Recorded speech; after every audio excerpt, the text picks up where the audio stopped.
Hey, everybody, welcome to the Courageous Love Show. And today is all about creating magical moments. I am Paul Sterling, your host, the author of the best-selling book, Argue Less, Love More. And I have my magnificent co-host here, Candace, we're on opposite coasts. And this is an incredibly special day. And Candace, I noticed your hair is more red than it was the last time I saw it. Well, it's actually been red for almost a month, but maybe because it's Valentine's Day, you're thinking and seeing red. I'm seeing red. So today is about the secrets of creating magical moments and dealing with the issues in relationships. So I'm going to have Candace introduce herself in a minute, but I want to talk about, well, actually, go ahead, introduce yourself. And why are you interested in the topic of creating magical moments? So hi, everyone. I am Candace of the Temple of Frolic, currently located in Manchester, New Hampshire. I saw the topic and that's in essence the energy I was in today, with it being Valentine's Day and being a single person, just really creating that magic for myself and getting creative in trying to just juice up the moment, whatever it is.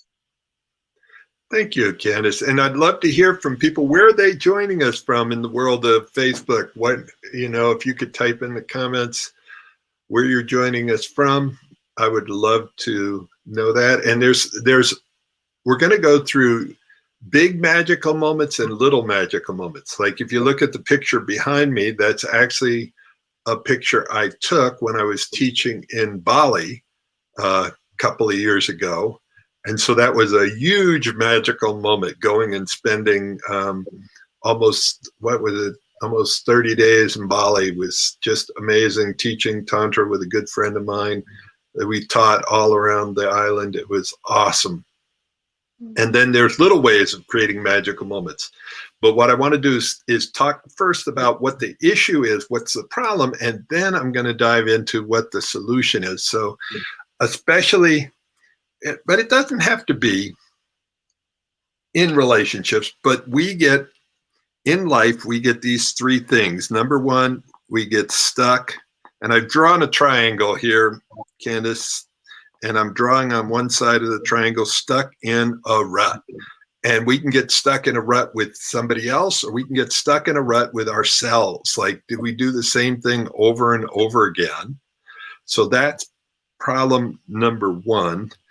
Problem number two, and then I'll come back and go through all of these with you, is boredom in bedroom. Boredom in the bedroom, but boredom in the house. Boredom in the bedroom just kind of rhymes well or fits well, but it's like when we get stuck in a rut, we follow the same routine over and over again. We end up with boredom in the bedroom and in the living room and all around the house, and we lose that loving feeling. So the loving feeling is under the bottom of the triangle. So Candace, stuck in a rut, boredom in bedroom, lost that loving feeling. What do you want to talk about here? I feel like there's the linkage between them. One of the pieces I'm looking at personally is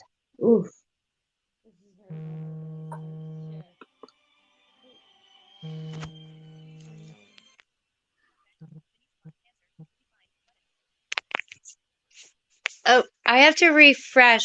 I'm sorry, my phone rang. And now it's okay. We can see you fine. So I can't hear you though. So give me one second. Okay. So Candace is well, she'll be back with us in a second. So what I'd love to do is hear from you guys out there in Facebook land, which one, or maybe all three of them are striking a chord with you. Do you end up getting stuck in a rut? Do you end up with boredom in the bedroom or in the relationship? And do you end up losing that loving feeling? And I've done them all, and I've been in a relationship where all of those have happened. And let me add Candace back in here. So Candace, you are back front and center. Okay. Would you like me to finish where I was? Yeah, and I'm admiring your outfit and the fur. It feels like it would be fun to wear. You're wearing a outfit that looks like it's fun to wear. Although right now all I see is your hand. Yeah, all of a sudden your voice just got really low. Oh, I don't know what happened. I'm wondering if that's just on my end. Not sure. I'd keep talking and see if the joys of dealing with all of these technologies. I don't know what to do because I can't hear you unless I have you really close right now. Well, I hear you booming. Okay, I'm gonna have to refresh again though, because Go ahead and refresh. Okay. I'm going to stay with the people here. By the way, just so that people understand, Candace is blind, so this is all puts an extra little challenge in it. I admire her amazing tenacity in getting this done. So, all right, I'm going to go back to what I was talking about here, and then we're going to move on, because this is a normal or mediocre relationship. By the way, I'm creative in my spelling, so that what that's supposed to say is mediocre. And I am absolutely sure that is not mediocre. There, that's close to it. Mediocre relationship. And those are the things that make it mediocre. So what is it that makes things magical? That's what we want to talk about today. How do we bring back the magical moments? And I'm going to give you some tips on how to do that in a second. I would love to hear your comments. So what is it that creates a magical moment? So here's my question. I'd love to see your answers. Why does a magician do magic? If you understand this, you're going to understand what the greatest gift you can give in a relationship is. If you understand why does a magician do magic. So if you could type that in, and just so you know, for some of you, I'm not going to be able to see it right away. I'm going to have to go online later and find it. But some of your comments I see instantly. So why does a magician do magic? And this is going to be the key thing that we're going to bring in here. Why a magician does magic is for the reaction, for that moment when the person, hold on a second. You are back on, Candace. I'm so sorry, I don't know what's going on, but I hear you now. That's all that we need to know. I would not, there's no worries. And Candace, I just want to dive into this with you, but I was just asking the question, and I'll ask it with you now. Why does a magician do magic? So maybe you could try to answer for me. To shock people. Well, that's sort of it, but they want a reaction. Okay, all right, yeah. And if the crowd sat there with their arms crossed, how much fun would it be to do magic? No fun at all. So what Dr. Rosenberg said, and Dr. Rosenberg was a creator of nonviolent communication, says the greatest gift you can give, and I want somebody, if they could write it down in the comments, the greatest gift you can give is the gift of receiving. So why does a magician do magic is because when the crowd goes, oh my God, how did you do that? They have received the gift of magic. Now, see, what makes it fun to give to somebody? Almost everybody likes to receive. So Candace, do you like to receive? Mm-hmm. What makes it fun to give to somebody is how they receive. And so what Marshall was saying, the greatest gift we can give is the gift of receiving. Now, if you receive and you go, oh, geez, that's really nice. Yeah, thanks for going out of your way to get that. They won't do it. So I'm going to give you some examples. And Candace, I want to hear some examples from you of what are some gifts either you've given or you've received that made a magical moment for you. And I'm going to give a big one and a little one. The little one happened like a week ago. I was at my beloved's house and I sharpened her knives. Well, actually, no, I sharpened a knife.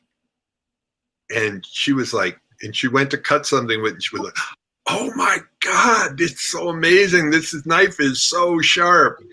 And just so you know, guys tend to do things for points. And I just got a lot of what?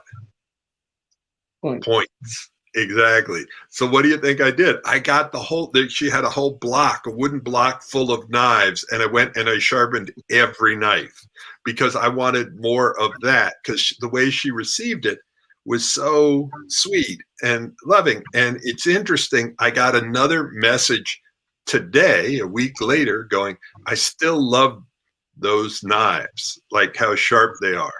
So what was that? That was a gift of, she gave me the gift of receiving, because in a dance of relationship, we're either giving or receiving. So Candace, maybe you can give me some examples of things that either you've done or have been done for you that touched you.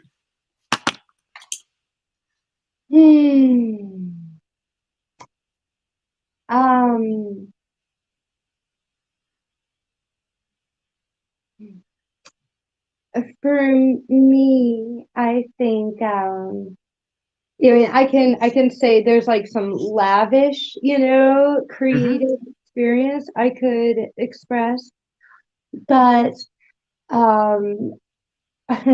what I've come to really appreciate these days as a newly blind person is very simple. Like when someone when someone really knows that I need help with something, and they just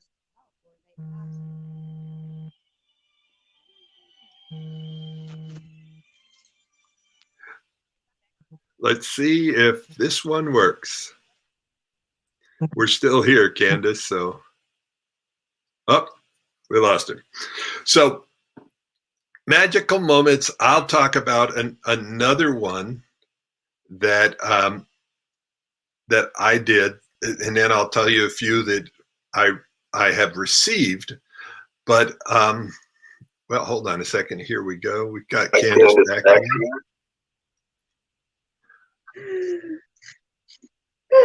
Sorry. Hi. My phone just keeps ringing for some reason. Well, yes, because you're so popular. Yeah, I'm gonna look at it that way. So you were saying little things that make them magic for you. And I want to give people an idea. Here's the criteria. We're not telling you what to do. We're telling you a bit about how it can impact people.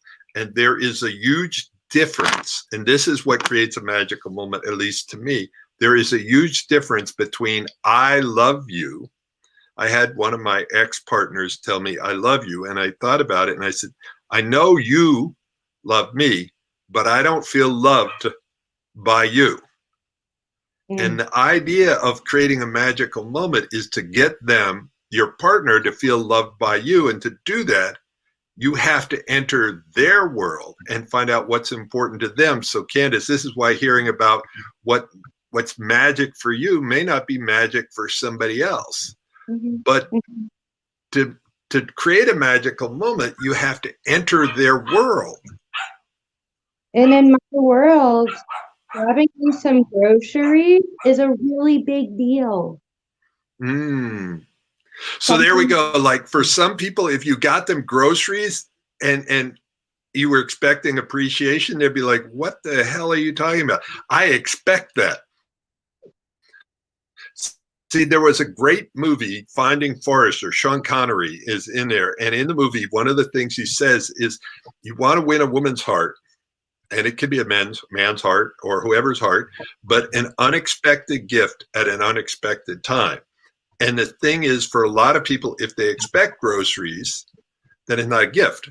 If Candace is not expecting groceries, it is a huge gift. Well, it's a huge gift. Like when you can't get groceries yourself, the things that are so simple to a lot of people are such a huge ass challenge. I was just reminded when I lived in San Diego, I had a secret admirer. I still don't know who it was, that would leave groceries at my door. Oh. Yeah. I would find food at my door all the time. Just, yeah. And what I want people to see is look at Candace's reaction right now. That's what a magical moment is like. It touches somebody's heart. That's what we want to do. That's where the magic happens, is when you can reach out and touch somebody's heart. And they didn't even ask for credit. Like, this is literally, like, I still, like, that's like, whoa, I don't know who this person was. And yet here it is. Is it years later? Yeah. Yeah, it's almost 2. And 2 years later, and you still feel loved by that person. Yeah. And part of it is, it's like somehow letting somebody know. And there's a song I play, because I'm a couples coach, and I work with couples all around the world, from India to England to Canada and Australia and Bali and everywhere in every relationship, what people want to know, what they want to know is, do I matter to you? That's whether they're super successful or not, it doesn't matter. I mean, I've worked with rocket scientists, airline pilots, doctors, lawyers, super powerful people. And you know what? They still want to know, do they matter to their partner? So Valentine's Day, the essence of Valentine's Day is, do I matter to you? And what you want to do is create a moment or give a gift that allows people to tell the story years from now. Now, the groceries left on Candace's door, I'm making up, I don't know, $50 to $100. Even at $100, look at the magic that $100 created. Now, if you went to the jewelry store, $100 would be a trinket that you buy. You can buy thousands of dollars on something, and it might not have had nearly the impact those groceries had on Candace. Yeah, I feel like the big difference is it's really about, the gift is really about me and my life. There's no requirement of me where I have to do something for them, or it's not about what I do. It's really, that's the juicy part, when the gift is really about the person that you're giving it to. Right. You've entered their world, and it's not a trade. It's not like a tit for tat or any of that. I'm going to give another example of what a gift might be. And this was a slightly bigger gift that I gave. And the thing is, it's actually really fun to give a great gift. And I was engaged to somebody, and when she was young, her dad, she wanted to be a figure skater.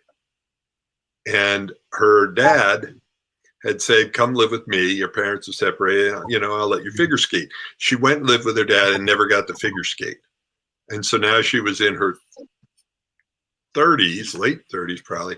And it was her birthday.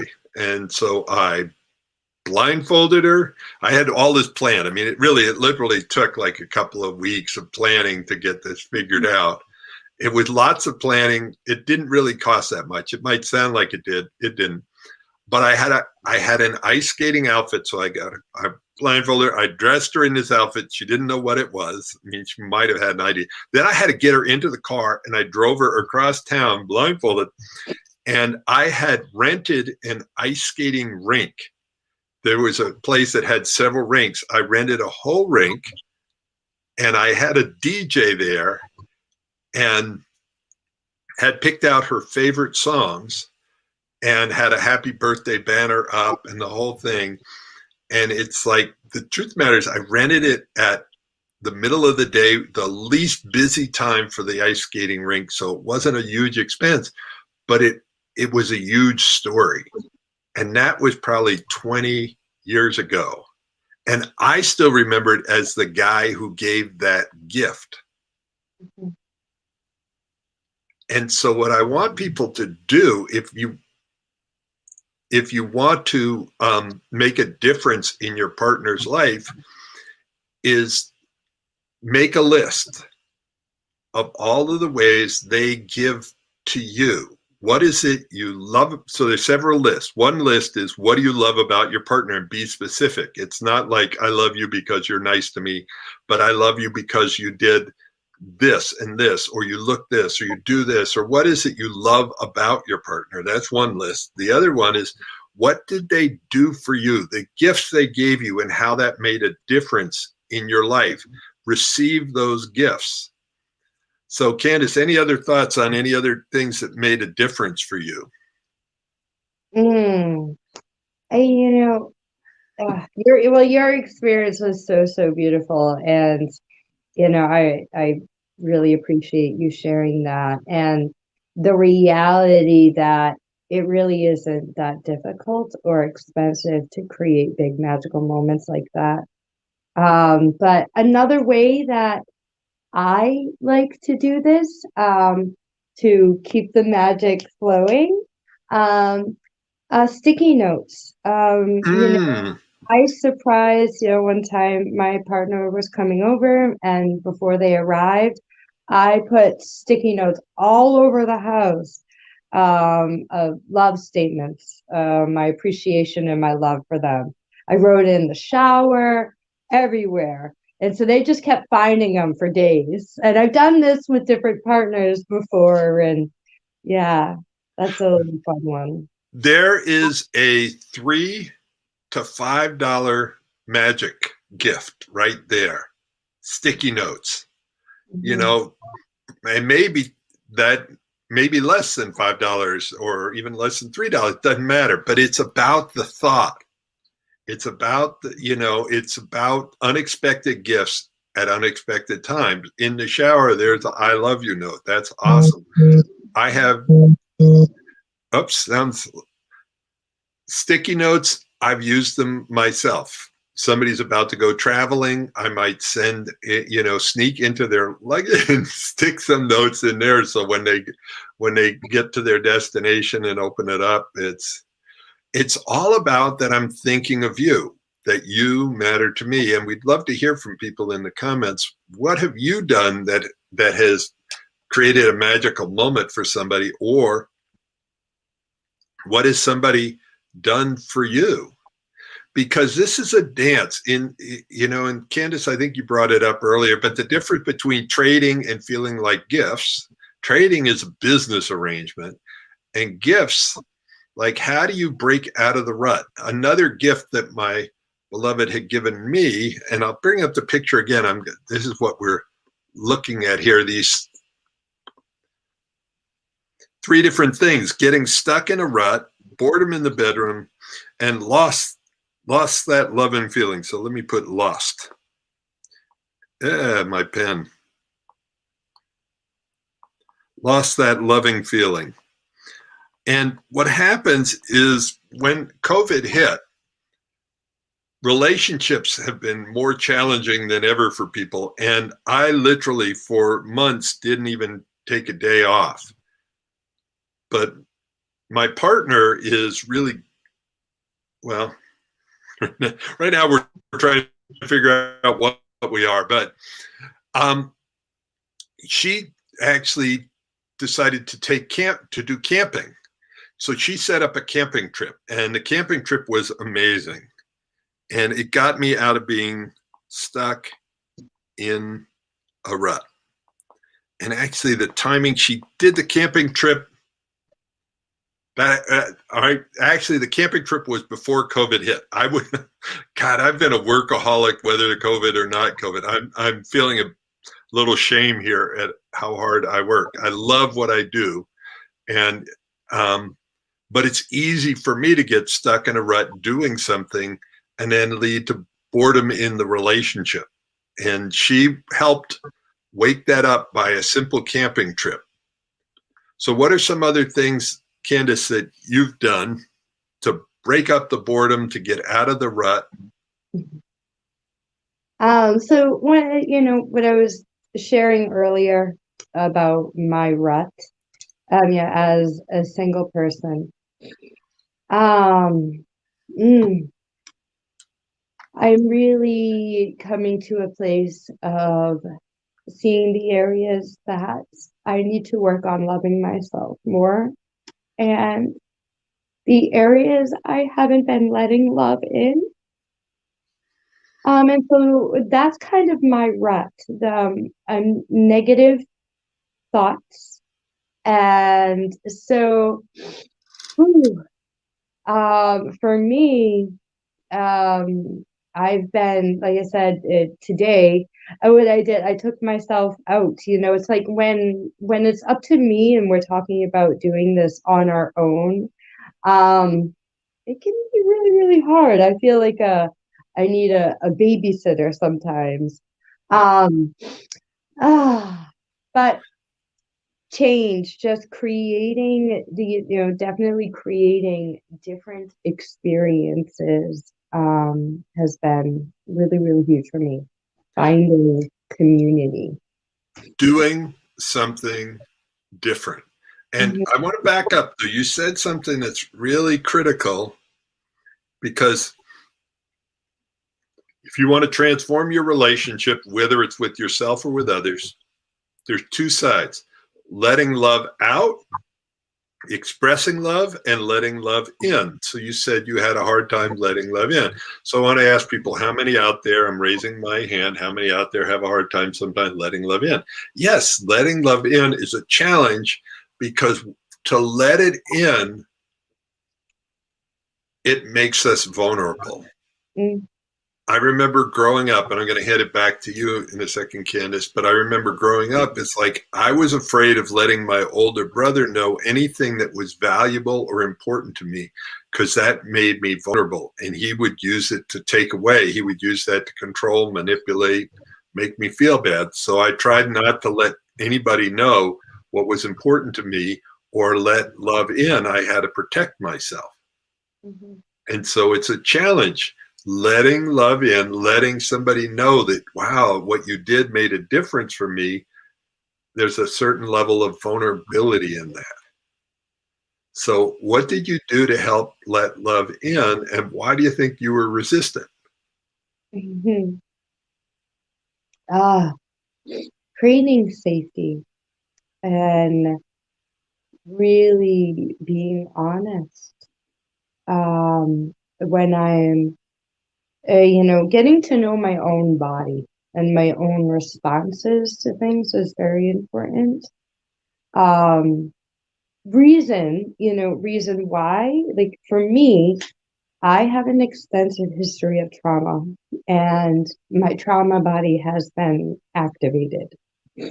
And so at different times in my life, I may have different needs or be more receptive than others.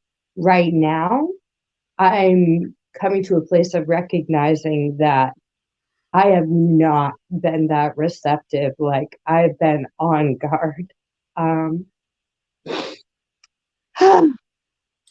How many people out there can relate? Just type in when I can relate to what Candace just said about, I call it but, well, I'm going to go roundabout and I'm going to come all the way back to what you said. When I teach couples about availability, capability, and willingness. Mm. And availability is one of the critical ones. Are they physically available, emotionally available, mentally available to be in a relationship? And it's not a right and wrong, but the more that we clear up the past, the more available we are in the present. And what happens in a lot of relationships, if we haven't cleared up the past, we end up punishing our current partners for sins of past partners. Or parents. Or parents, or yeah. Or parents did. Well, yeah, because we don't have we're trying to end the patterns. My dad, there's a lot of amazing things that my dad gave me, a tenacity, a willingness to do almost anything. I left home at age 17, became a commercial fisherman in Alaska for 18 years. And, he was the kind of, you go for it, dude. But boy, when it came to talking about emotions or feelings, he would say the best defense is a strong offense, and he would be offensive. In our family, you did not talk about feelings and needs. So that was a huge problem. And he got a divorce after 18 years, and I ended up getting a divorce.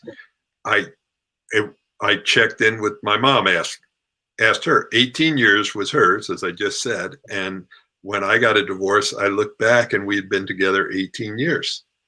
Now, probably a coincidence somewhat, but it's also a pattern. And if we don't break the patterns from our parents, which Candace, I'm admiring, how hard you're working at doing exactly that. So that was a roundabout way to come back to you. What are you doing to be more available?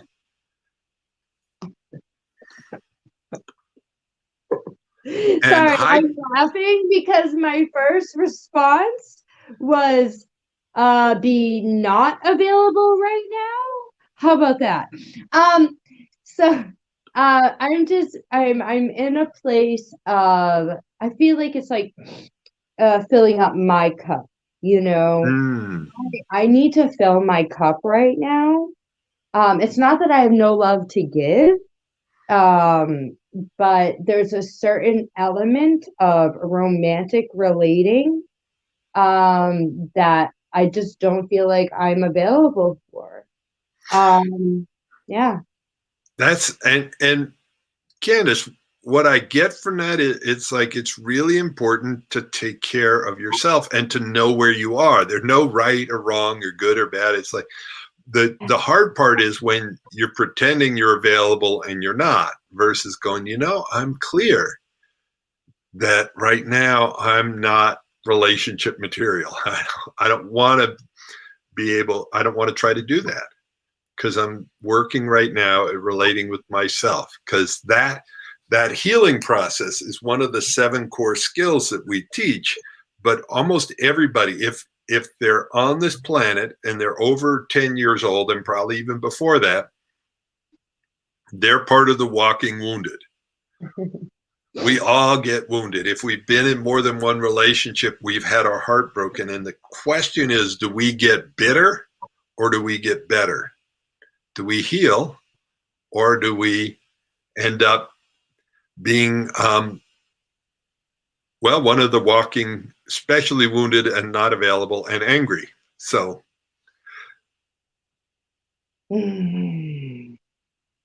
So more on magical moments, because this is what we're trying to do, is make moments magical. So Candace, I'm going to ask something from you about making magical moments with yourself. And I see we've got another person, one of our other love coaches has joined us, and I'm going to pop him on in a second.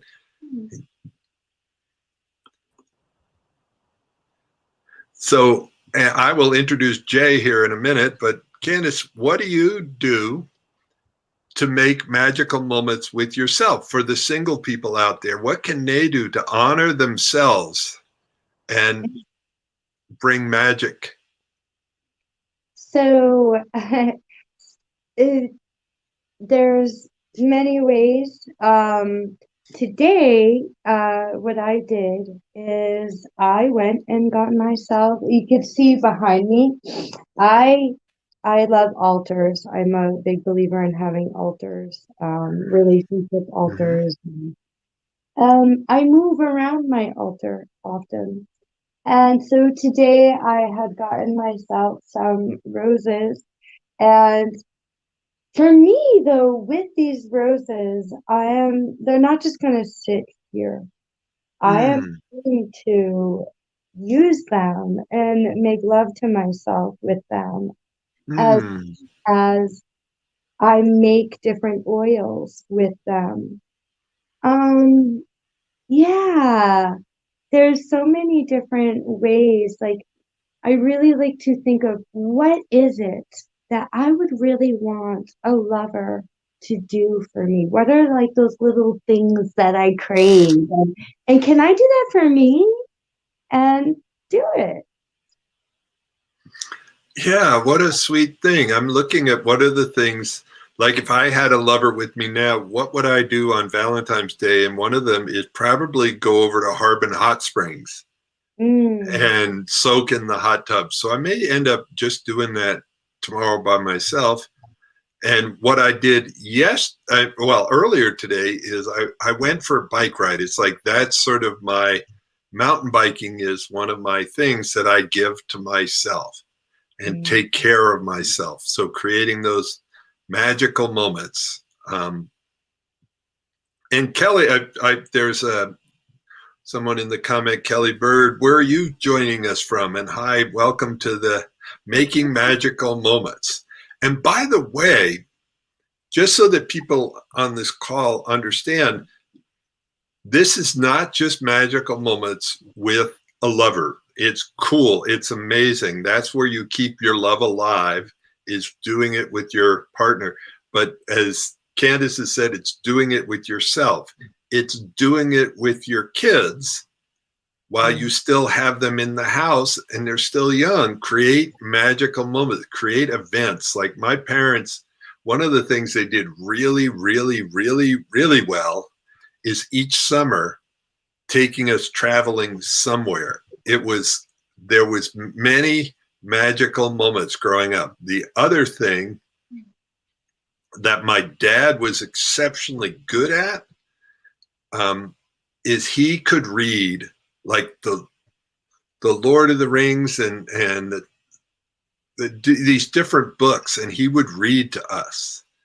And he was so expressive, and it created a magical moment. And we would laugh for years about how he read to us and how we played ping pong together. And he would get funny in the ping pong. He would do almost anything to win, but he would make you laugh hysterically. So there was those things. We can create magical moments for our parents too, and for our siblings. And Kelly is joining us from Georgia. We get people from basically around the world. So welcome from around the world. So anything else on magical moments? Today might be a little bit shorter thing because we're going to go out and let people apply the tools. I want to again give the list in a minute, the 3 different lists, the homework assignment, but anything that you want to cover on making magical moments. And I'm going to check my list while I'm handing it all to you, Candace. okay. Oh, goodness. If we were to drop in to our inner child, I think that's another good way to just turn up the volume. Like as we get older, we don't really believe in magic anymore, So if you could believe and be silly, have fun. For me, having childlike energy, I use children's music a lot. Children's Mm, music is uplifting and silly, and it just kind of loosens things up. Um, Yeah. And I love stuffed animals and painting and coloring and yeah.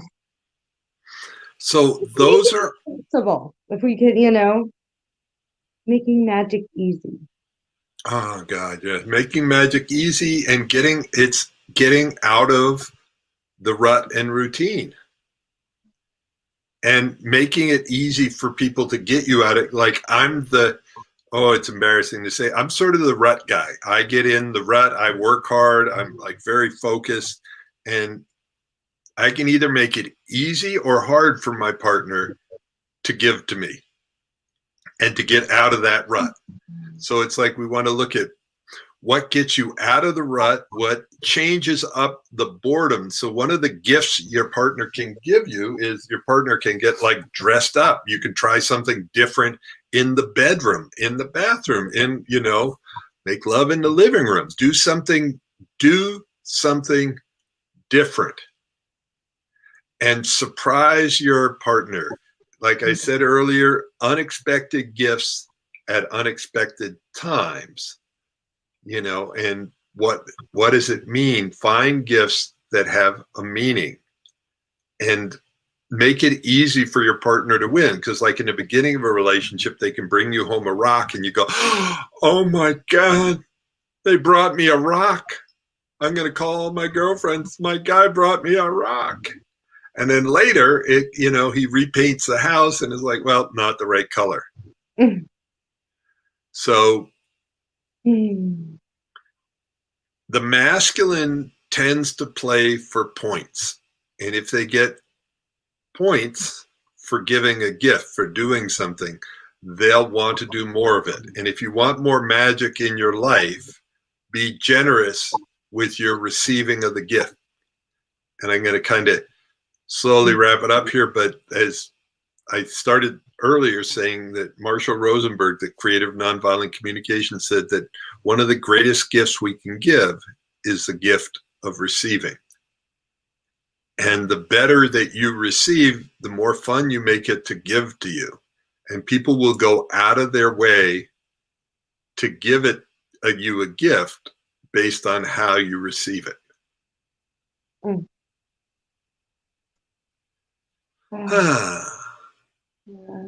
So if people want to know more about Candace and your work and working with you, what can they do to find out more about your work? Yeah, you can go to templeoffrolic.com or anywhere on social media, really. I have an event actually next weekend. I have different shows I do, and I offer private coaching and body work in person. And I can't do body work virtually, but I could teach you how to do it. So yeah, check me out. And we actually, me and Caressa, who we were with last week, we did a pop-up play date today to share a little practice in the game with you guys. If you want to check that out, it's something you can play with yourself or your partners. It's a sensation exploration. And I think that's a big piece of just getting in the body and playing, having fun, loosen up. One of the things I think that brings up is being curious about each other. Mm-hmm. What a gift that is, to be curious about what do you like? Do you like, and like the roses, not just leave the roses in the flower pot, but take them out and use them as a massage tool and all the rest of it. So thank you so much, Candace. Thank you, everybody, for joining us. If you are curious about the work that I do, I am a relationship, communication, and intimacy coach. That is my best-selling book, Argue Less, Love More. And if you want to know more, you could just you might want to have a breakthrough session. If you still love each other, but are struggling to get along, you might just need a breakthrough. I'm borrowing Jeff Foxworthy's little comedian thing. You might be a redneck. You might just need a breakthrough. If the harder you try to communicate, the worse things get. if you can't talk about the important emotional topics without turning it into a major upset, you might just need a breakthrough. And the last one is if you've lost that loving feeling and there's nothing but boredom in the bedroom, you might just need a breakthrough. And if you're interested, we spent 45 minutes together, 30 to 45 minutes over Zoom. You fill out a survey, and then I look at where you are, where you want to go, and you leave with a plan, and you can decide whether or not you want my help in implementing that or not, if you want a mentor. So if that interests you, you can find me on Facebook everywhere, or you can just put breakthrough in the comments below, and I will send you a link that you can do that. So happy Valentine's Day, everybody. Thank you, Candace, for jumping on and joining me and sharing your heart and your wisdom. I so appreciate it, and we will talk again soon. If you got something from this, maybe leave a comment, let us know what you got from it, and share it with somebody else. Now go make your list. Let your lover know what you love about them. Make a list and be specific. And then also make a second list. What has your lover done for you over the last year? What things have they done that have touched your heart, met your needs, rocked your soul? All right. Ciao, everybody.